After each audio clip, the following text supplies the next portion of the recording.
Good morning. This is SBU News. My name is Lisa Smith. And my name is Mary DeLuca. Good morning. We've just received breaking news from an upset student who has footage from her linguistics course yesterday morning.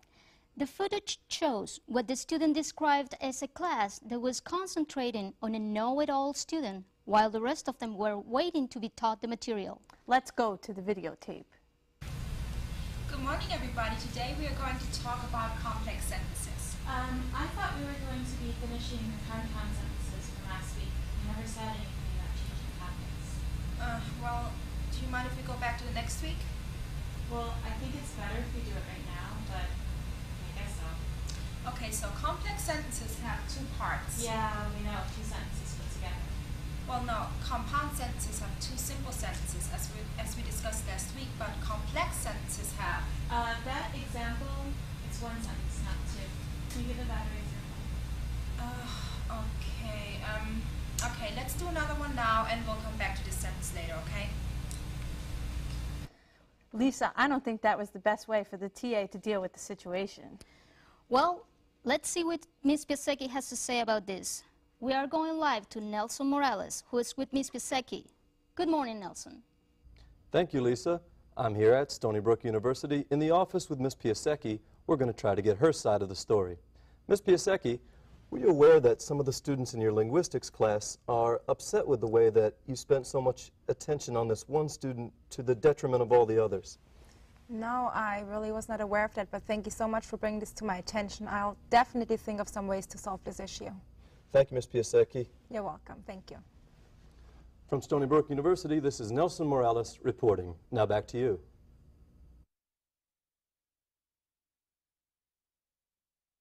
Good afternoon. This is Mary DeLuca with SBU News.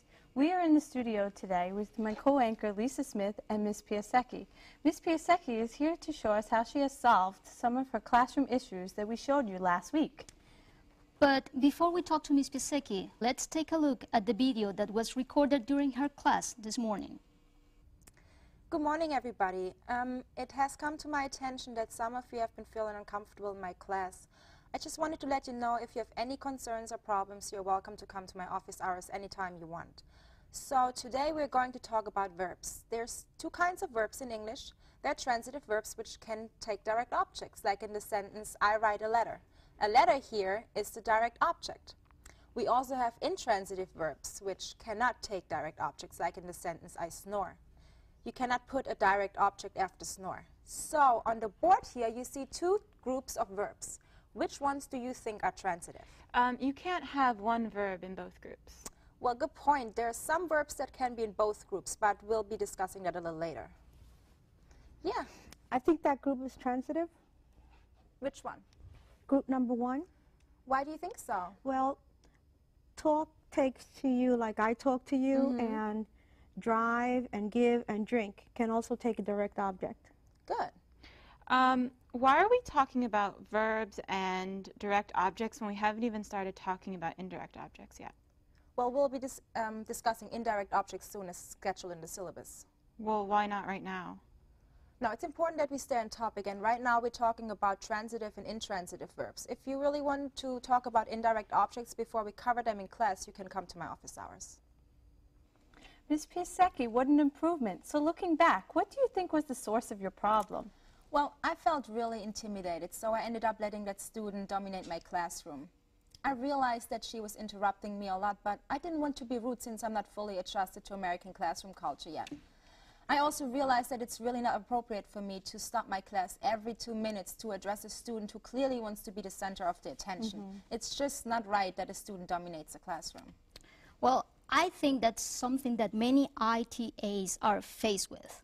But we can see that you're doing things differently now. Can you explain some of those changes that you're trying to implement? Sure. I think communication is really important. If my students couldn't talk to me about their issues, I clearly had a communication problem with them.